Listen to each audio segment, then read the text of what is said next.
大家好，我呢個焗蒸爐咧已經用咗年幾咁耐啦，咁仍然都好新淨嘅，呢啲嘢都好新淨，冇乜漬啊或者係蛇。咁喺度用呢個 video 同大家分享下點樣去清潔同埋保養佢。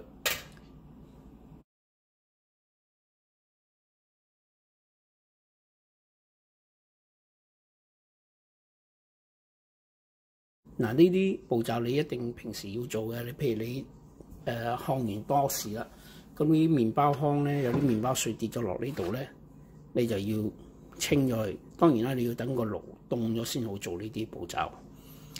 或者你蒸完嘢咧，亦都係好濕嘅，裏邊周圍都濕嘅。咁你就等佢攤凍咗之後咧，你又逐樣嘢咧，仲揾塊乾布咧就抹乾晒佢最好。咁然後咧，亦都將嗰啲倒汗水喺呢個 tray 嗰度倒咗去清洗呢個嘢。佢嘅外邊咧，你最好用一塊濕咗少少水嘅布去清洗呢啲塵啊咁成得噶啦。千祈唔好揾嘢省出邊，會省花個爐嘅。當你用得耐，煮得嘢多或者有陣味喺裏邊，或者會有啲漬喺裏邊嘅時候咧，你就可以用佢呢個 steam clean 嘅 function。咁你主要咧撳呢個掣 steam clean， 咁佢紅色啦，着咗啦。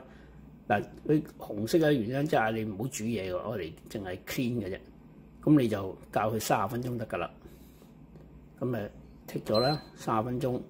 咁你又開始撳嗰度 start， 咁佢又會製造咧蒸氣咧去洗你個機裏邊㗎啦。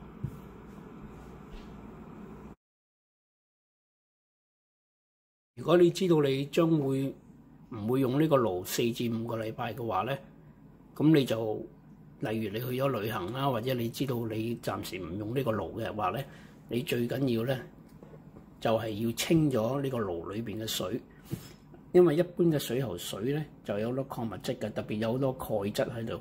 咁你如果唔喐佢咧，佢就會沉澱咗喺個機裏邊噶啦。咁雖然你去旅行啊，咁有4、5個禮拜我唔會用噶啦。咁你就清咗呢個水都冇用啊！你拎開都冇用，因為咧有啲水已經入咗喺呢個機裏邊。當你蒸嘢時已經有水喺裏邊噶啦。咁你又要將嗰啲水係清咗去，咁你就唔會有鈣化嘅問題。如果佢一鈣化咗咧，佢就會塞咗你個蒸氣嗰個作用噶啦。咁你個蒸氣個 function 就會冇效噶啦。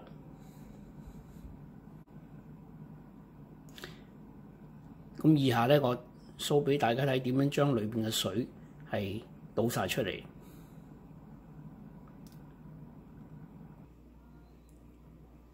首先咧，你將個爐咧掹咗電掣先，一定要咁做，同埋個爐係凍嘅。咁咧你就拎起個水缸啦。就我而家咧將個爐咧搬咗喺個洗碗盤嗰度去，將啲水係滴晒出嚟啊！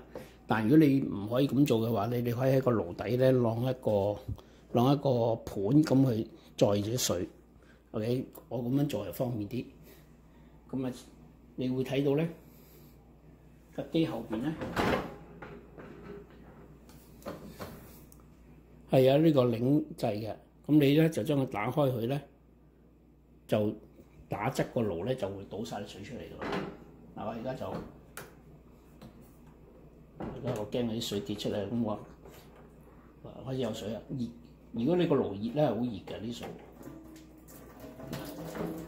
咁你打開咗之後，所以你一定要凍咗架機先至好做呢個步驟。如果唔係辣親隻手。咁咧你呢度咧都仲有些少水咧，我就再咁樣整到佢倒晒出嚟。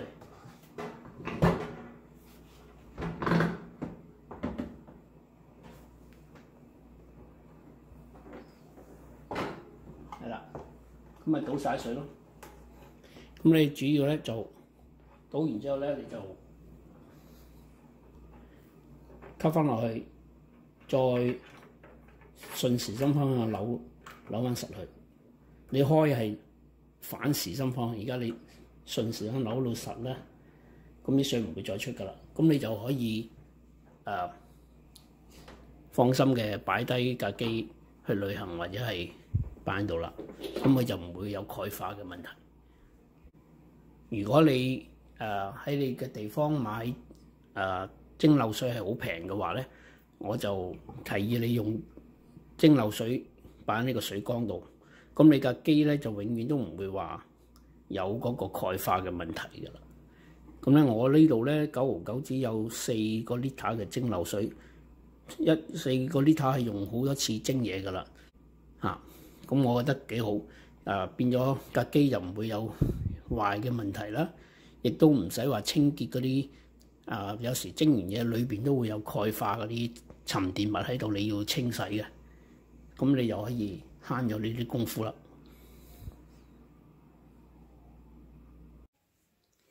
喺度順帶講講咧，你平時蒸緊嘢、焗緊嘢咧，你唔好擺一啲嘢喺呢啲位嗰度，呢度係要俾架機去散熱嘅。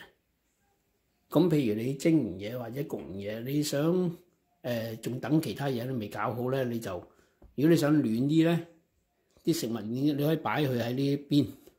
咁因為咧你蒸完嘢或者焗完嘢，呢個係熱熱地嘅，咁可以幫助你保溫，只一啲嘅自己嘅 tips 嚟嘅啫。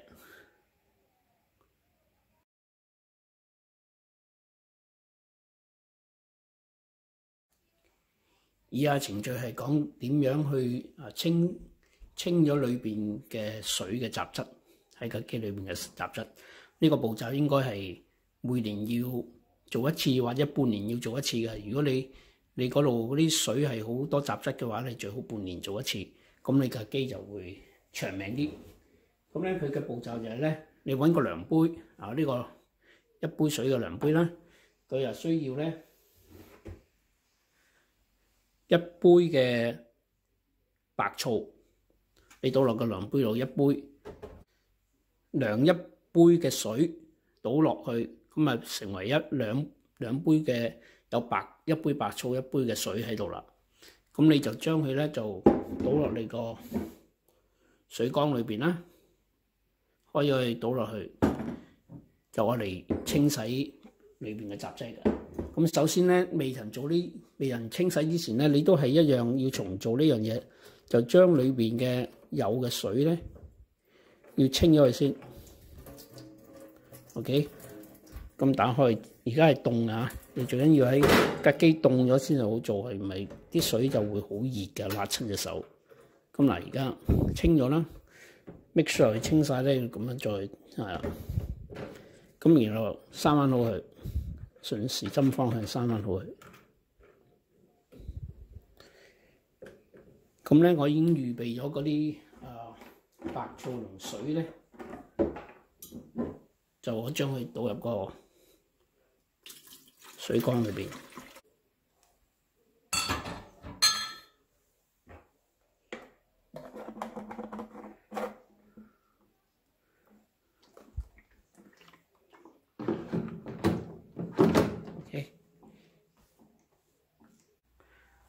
嗱，當呢個水缸已經有一杯水、一杯嘅白醋之後咧，你就去架機嗰度咧校佢 steam 個 function 210度。需要嘅時間係75分鐘嘅。咁你就可以開始去清洗裏邊嗰啲嘅雜質啦。咁呢個咧，你注意我唔係用 steam clean， 係用 steam 嘅啫，所以好似平時煮嘢咁樣嘅。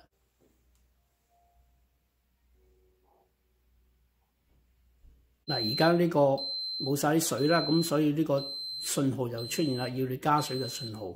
咁你咧喺呢個時候咧，你就將呢個水缸拎開佢，然後重複正話嘅步驟咧，將一杯水、一杯嘅白醋擺落去。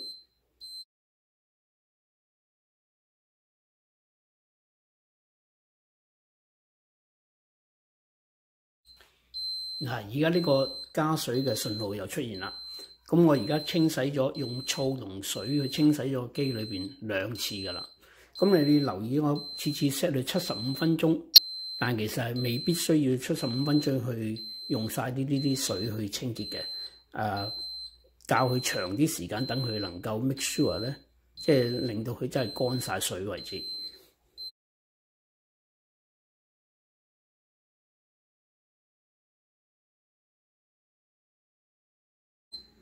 嗱，而家嗰個清洗嘅半缸水都冇埋啦，咁而家就所有嘅嘢咧就已經喺晒清咗出嚟。咁然後咧，我哋要將裏邊嘅仲有喺裏邊嗰啲水咧，要倒翻出嚟。我熄咗個機先，然後掹走個電掣。